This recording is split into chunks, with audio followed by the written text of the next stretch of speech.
Think of the Roman Empire as a massive castle protected by brave warriors, surrounded by strong walls and commanded by experienced leaders. For centuries, this castle seemed unshakable, dominating distant lands and imposing respect wherever it went. But over time, problems began to arise.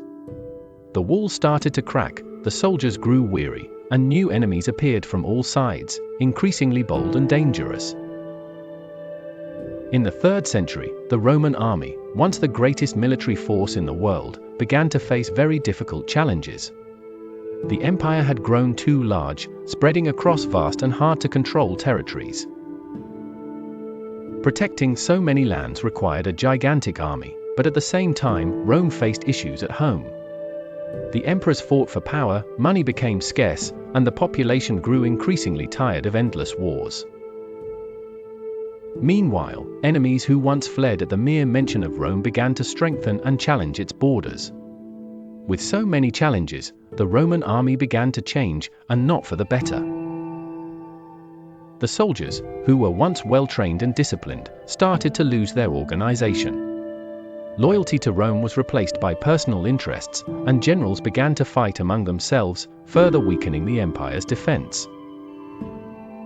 In an attempt to resolve these issues, the emperors made changes that initially seemed good, but ultimately worsened the situation. The legions were reorganized, foreign mercenaries were hired, and even the way of governing the empire was altered. These changes profoundly affected the Roman army, leading to its decline and, eventually, the fall of the Western Roman Empire. Now, let's delve into the first major problem the Romans faced, the barbarian invasions, and how the legions attempted to reorganize to resist. Before we begin exploring the next topic, take a moment to check if you are subscribed to the channel, because what comes next is a series of amazing videos that will help you better understand the history of Rome and how it can inspire your personal journey. Don't miss any content. The borders of the Roman Empire have always been a challenge. For a long time, the Romans managed to keep them secure, fending off foreign tribes attempting to invade their lands. Well-trained soldiers guarded these limits, ready to face any threat. But starting in the 3rd century, everything began to change. Peoples who once conducted small raids began to organize larger incursions, forcing Rome to rethink its defense. The barbarian tribes, such as the Goths and the Germans, began to act more strategically. Instead of small plundering, they launched mass invasions, destroying entire cities and conquering territories. At the same time, the Sasanian Empire in Persia pressured the eastern borders, attacking important provinces. Rome was no longer dealing with mere bandits. To make matters worse, the Roman legions were no longer as strong as before. For centuries, the army maintained a rigid organization, with disciplined and well-trained soldiers. But now, with internal crises and constant wars, resources were lacking to maintain this structure. The troops were worn out, and many Romans no longer wanted to serve in the army, leaving the legions increasingly smaller. The emperors realized they needed to change the way the Roman army operated. Previously, soldiers were stationed in fixed regions. This worked well when attacks were predictable, but now enemies were attacking from different points simultaneously, making this system ineffective. A more agile and adaptable army was necessary. Thus, a new military model emerged. Instead of keeping troops stationed in certain regions, the Romans created mobile units, called comitatenses. These soldiers could be quickly dispatched to any location under attack, making defense more flexible. In this way, Rome hoped to better respond to barbarian incursions. In addition to this change, fortresses began to be built along the empire's limits. This defense system, known as limes, served as a barrier against invaders. These fortresses housed garrisons that could withstand attacks until reinforcements arrived. It was a way to buy time and prevent enemies from advancing rapidly through Roman territory. The idea seemed good, but in practice, things did not go as expected. Barbarian attacks continued to grow in strength and number, and Rome could not train soldiers as quickly as it was losing battles. More and more, the troops were depleted, and the empire had to seek other ways to fill this lack of fighters. Another major problem was that many soldiers were being relocated from their regions of origin to other parts of the empire. This generated dissatisfaction, as they knew well the territories they were protecting and felt safer fighting where they had trained.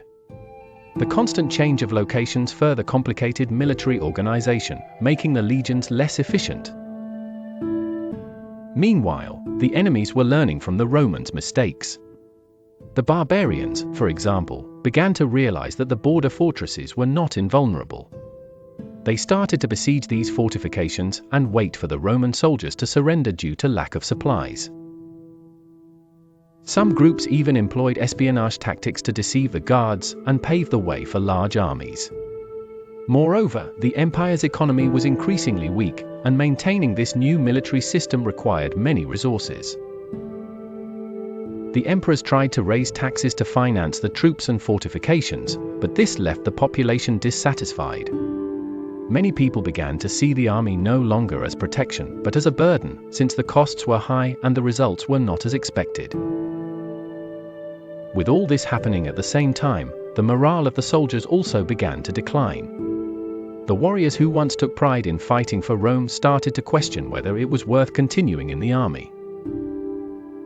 Many began to desert or accept bribes to allow invaders to pass without resistance. This further weakened the empire's defenses and allowed barbarian attacks to become increasingly destructive. The reorganization of the legions was a desperate attempt to save the empire, but it failed to stop the enemy's advance. Even with the new mobile troops and reinforced borders, the Romans were in a battle they could no longer win. With each passing year, more lands were lost, and the army became even weaker. This situation led Rome to begin relying on foreign soldiers to supplement its forces. At first, this seemed like a good solution, but over time it brought even more problems. Mercenaries and warriors from enemy tribes began to be hired to defend the empire, but they were not always loyal to Rome. Many were there only for the money, and if they found a better offer, they would not hesitate to switch sides.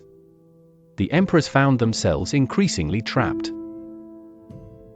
They tried to reform the army, change strategies, and reinforce defenses, but the enemies were many and the political situation of the empire was crumbling. What was once a military force feared by all had transformed into a weakened army, incapable of protecting its own lands. This crisis in the Roman army was just the beginning of the decline that would lead to the fall of the Western Roman Empire. With increasingly weak troops and more intense invasions, Rome began to lose control of its provinces, until, in the 5th century, it could no longer resist. This was the price of centuries of war, wrong decisions, and an empire that grew beyond what it could sustain. Rome has always been known for its disciplined and efficient army. For centuries, the legions were primarily composed of Roman citizens who served the empire with pride and dedication. However, over time, this scenario began to change. The empire was growing ever larger, and with it came the need to protect increasingly distant territories. Additionally, internal crises and economic difficulties made military life less attractive to the Romans themselves. Fewer and fewer citizens were willing to enlist, creating a massive problem for the emperors. With not enough soldiers to defend the borders, Rome needed to find a quick solution. It was then that the emperors began hiring foreign warriors to fight for the empire. These soldiers were called mercenaries, as they did not fight out of patriotism or duty, but rather for money and rewards. Many of them came from barbarian tribes such as the Goths, Franks, and Alemanni, peoples who had previously been considered enemies of Rome. Now, in exchange for gold and land, they served as soldiers in the Roman army. At first, this seemed to be a brilliant strategy. The mercenaries were experienced warriors and were accustomed to the life of battle. They helped reinforce the legions and ensured that the borders were not easily invaded. To try to maintain control, Roman generals began training them within the military model of the empire, teaching them war tactics and demanding discipline. While this integration worked, the mercenaries became an important piece in the defense of Rome. However, over time, problems began to arise. Despite the training, many of these foreign soldiers never truly felt like part of the Roman army. They spoke different languages, followed their own customs, and often maintained their tribal leadership within the ranks. Gradually, the army ceased to be a unified group and became a mix of different cultures and interests, which weakened military cohesion. Another major issue was the loyalty of these mercenaries. As long as Rome had gold to pay them, they fought without hesitation. But when the empire began to face financial crises, salaries started to be delayed, and the mercenaries began to question their loyalty. Many of them did not see themselves as defenders of Rome, but merely as hired warriors. If another general or enemy offered a greater reward, they did not hesitate to switch sides. This led to numerous betrayals, internal battles, and a weakening of Roman power. Slowly, Rome became increasingly dependent on these foreign soldiers. As Roman citizens no longer wanted to serve in the army, the emperors needed mercenaries to fill this troop shortage. The problem was that this dependence gave these warriors a lot of power. They realized that Rome needed them more than they needed Rome. This caused many barbarian tribes to begin demanding more gold, land, and privileges, threatening the empire if their demands were not met. Furthermore, indiscipline became a serious problem. While the ancient Roman soldiers followed a strict hierarchy and rigorous training, the mercenaries did not share this culture. Many did not respect the orders of the Roman generals and preferred to fight their own way. This weakened the army as a whole, as without discipline and organization, the legions lost their effectiveness on the battlefield. The situation worsened when these foreign soldiers began to occupy leadership positions within the Roman army itself. As they were experienced and always in combat, many gained command positions. However, instead of acting in favor of the empire, some began to use this power for their own interests. Many allied themselves with barbarian groups and even conspired against the emperors. This process culminated in tragic events for Rome. One of the most significant moments was the sack of Rome in 410 AD by the Visigoths, led by Alaric. Before becoming enemies, the Visigoths had been allies of the empire and served as mercenaries. However, after feeling betrayed by Rome, they turned against the city and took it by force. It was the first time in centuries that the capital of the empire was invaded, a clear sign that Rome was no longer as strong as it once was. Another example of betrayal occurred with the Vandals, another barbarian people who initially fought alongside the Romans.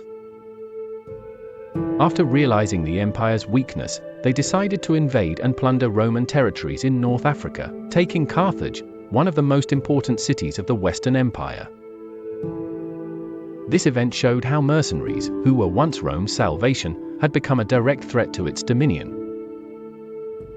In the end, the excessive dependence on foreign mercenaries contributed to the fall of the empire.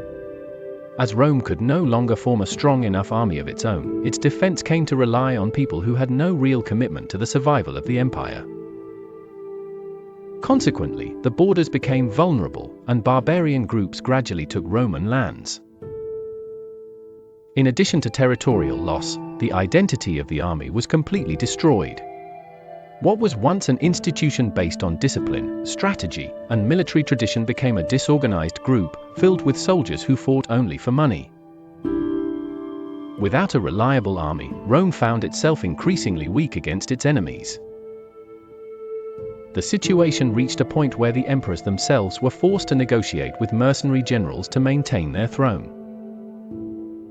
On several occasions, these foreign generals decided to seize power by force or place their own candidates in government, further undermining the authority of the empire.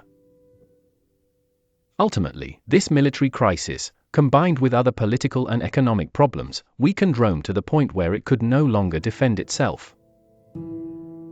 The Western Empire, lacking the strength to resist barbarian invasions, eventually fell in 476 AD, marking the end of an era. Did you know that the Roman army, once the most powerful military force in the world, began to face challenges that forever changed history? Starting in the 3rd century, barbarian invasions, the increasing use of mercenaries, the division of the empire, and the loss of discipline weakened the legions, paving the way for the collapse of Rome. Now, imagine what the world would be like if the Roman army had resisted this decline. Would history have taken a different turn? What do you think could have changed if Rome had found a way to reverse this crisis? What would the present look like if the Roman Empire had survived longer? Leave your opinion in the comments.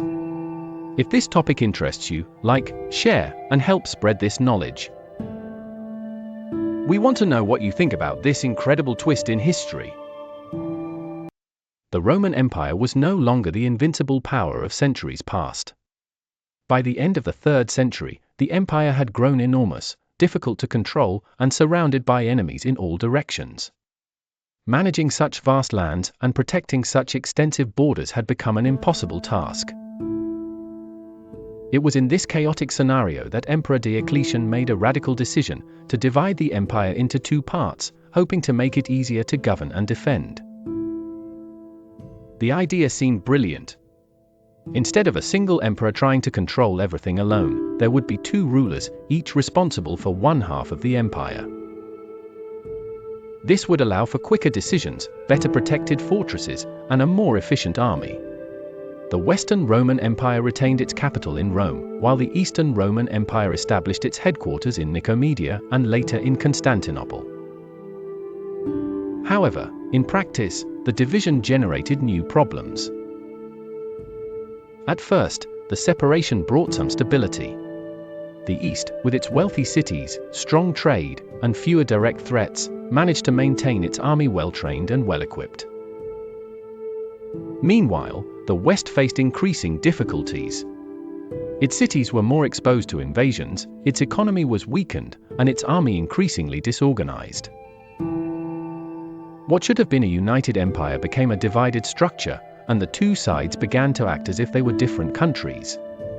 Before the division, if a region of the empire was attacked, the entire Roman army would react to defend its territory.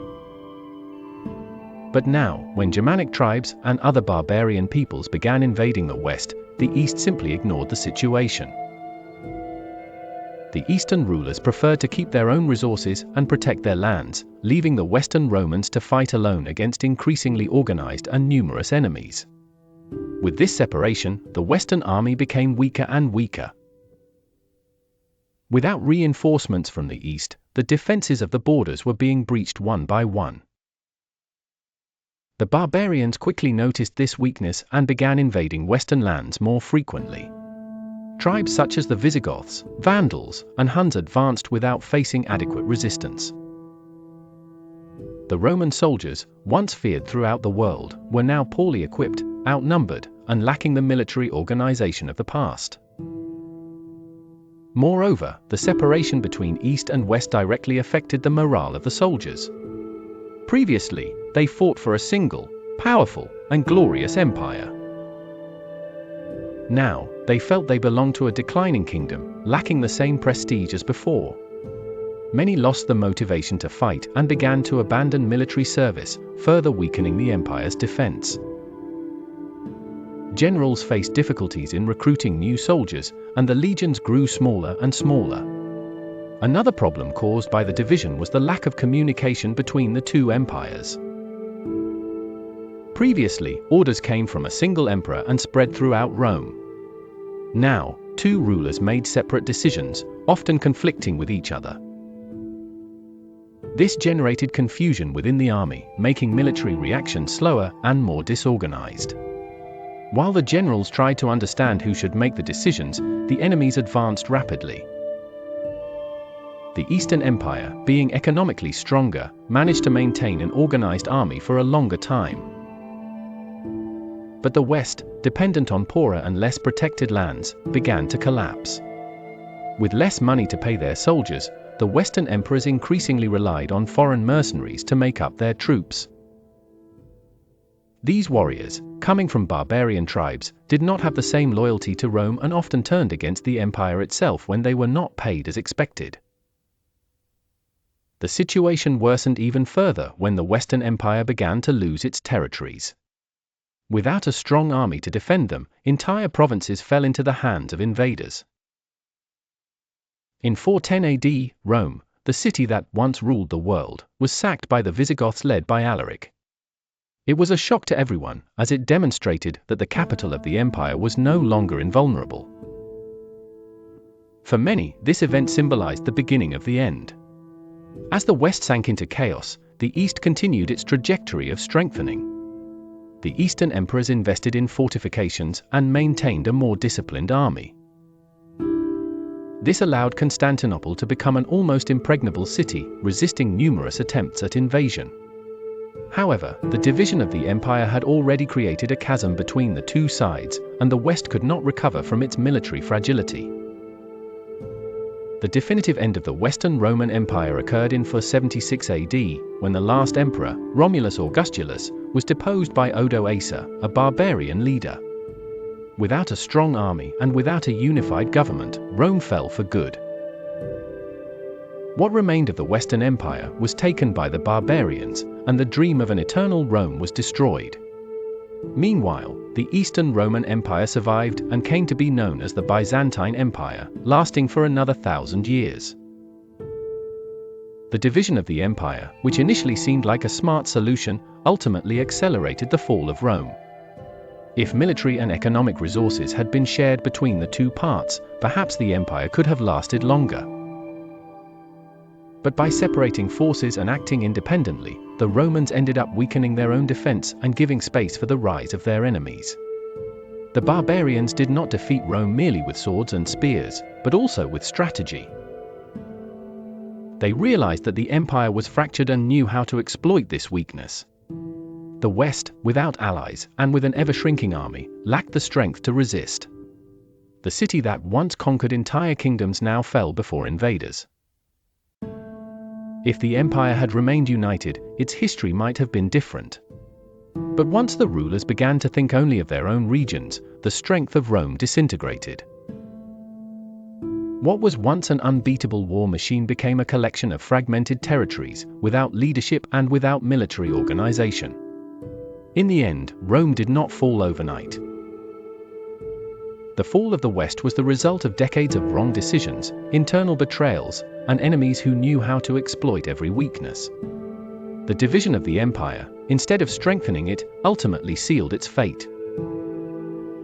Before we move on to the next topic, I noticed that you haven't liked this video yet. This is super important as it helps YouTube promote our content to more people, allowing us to continue bringing you more information to help you. For centuries, the Roman army was one of the most organized and disciplined military forces in the world. Each soldier underwent rigorous training, learned to fight in formation, and followed orders with absolute precision. It was this discipline that allowed the Romans to conquer territories and defeat enemies far more numerous. However, as the empire began to face political, economic, and social crises, the quality of this army started to plummet, and the military force that was once feared by all became merely a shadow of its former self. The crisis of the empire made it difficult to recruit soldiers, and new legionaries no longer received the same intense training as before. The training camps that once prepared unbeatable warriors now only taught the basics. Many recruits didn't even know how to properly wield a sword or raise a shield for defense. As a result, soldiers became much more vulnerable on the battlefield, and enemies quickly noticed this weakness. The lack of discipline also began to spread among the troops. In the past, soldiers followed strict rules, and any mistake was severely punished. However, with the need to maintain a large army, generals became more tolerant of failures and inappropriate behavior. With the decline of the empire, positions began to be bought and sold. Men without military experience were appointed commanders solely based on their wealth or political influence. This resulted in armies led by unprepared individuals who made poor decisions and put the troops in danger. With incompetent commanders and undisciplined soldiers, the Roman army began to suffer increasingly humiliating defeats. Peoples once considered inferior on the battlefield began to easily surpass the Romans. Germanic tribes, Huns, and Goths started invading Roman territories without facing much resistance. Where once enemies feared facing a Roman legion, they now realized that the empire's army was no longer the same. Moreover, Roman soldiers began to lose their sense of loyalty to the empire. In the past, a legionary fought for Rome and was willing to die for it. But over time, armies began to follow only their generals and not the emperor. Many military leaders started using their soldiers to gain political power, waging battles against other Romans instead of protecting the borders from invaders. This resulted in several civil wars. Another serious issue was the lack of maintenance of Roman roads and fortresses. For centuries, Rome built an efficient system of transport and defense, allowing legions to quickly reach any location to combat invaders. However, with the crisis and military disorganization, these structures were abandoned. This made it difficult for the army to move and rendered the borders much more vulnerable to attacks. Invaders recognized Roman weakness and began to advance without fear. While in the past a Roman legion could face and defeat entire armies, now the Roman soldiers themselves fled before combat even began.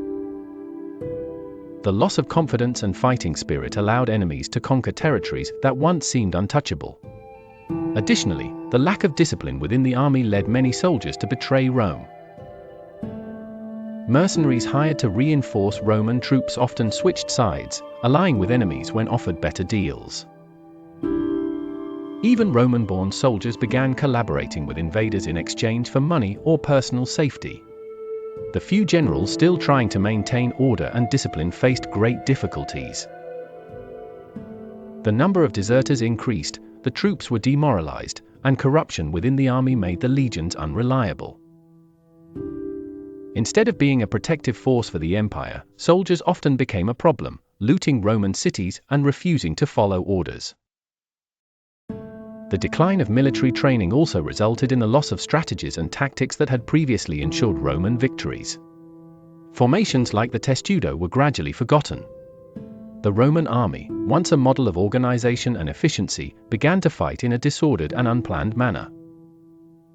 Military technology was also set aside. War machines like catapults and ballistae, which had once guaranteed an advantage over enemies, were abandoned or poorly utilized. With less training and fewer resources, the Romans found themselves at a significant disadvantage against barbarian tribes. The destruction of the Roman army was one of the main reasons for the collapse of the empire. Without a strong army to defend it, Rome became vulnerable to attacks. Enemies advanced into territories that had once been protected by powerful legions, and soon, even the city of Rome was invaded. The empire that had dominated the world for centuries was now crumbling due to its inability to maintain a disciplined and prepared army. The emperors tried to reverse this situation by creating new laws and reorganizing the army, but it was already too late. The legions no longer had the same strength and cohesion, and the empire was in rapid decline. The fall of Rome was largely a consequence of military decay, and the city that once ruled the world could no longer defend itself against even small groups of invaders. Thus, the loss of discipline and the decline of military training were some of the most decisive factors in the end of the Western Roman Empire. The army, which had ensured Rome's greatness for centuries, became a fragile and disorganized institution. The Roman army, once the most feared and disciplined war machine in the world, did not collapse overnight. Its decay was a long process, filled with small signs that, had they been taken seriously, might have prevented its definitive fall. What we have seen throughout this video are some of the main factors that led Rome to lose the military strength that had sustained it for centuries. Constant barbarian invasions weakened its borders, while the increasing use of mercenaries made the legions less loyal to the empire. The division between East and West, which initially seemed a solution, actually created a chasm between the two parts, preventing a unified defense against external threats. And finally, the most destructive element of all, the loss of discipline and the decline of training. But if there is one lesson that history always teaches us, it is that empires do not fall solely due to external attacks. Most of the time, they crumble from within, due to strategic errors, corruption, and lack of preparation for future challenges. In the case of Rome, negligence regarding the discipline of the legions, betrayals within the army, and the gradual replacement of Roman soldiers with disloyal mercenaries were factors as destructive as barbarian invasions. The economic and political crisis of the empire only accelerated the process, making it impossible to reverse the military decline. And this is where we need to reflect: could what happened to Rome happen to any great nation or organization? Disregard for discipline, lack of unity, and the pursuit of immediate solutions instead of solid strategies are mistakes that repeat throughout history. The Romans did not realize they were weakening their own defense until it was too late. Today, centuries later, we can still learn a lot from this trajectory. If you have followed this video up to this point, stay alert.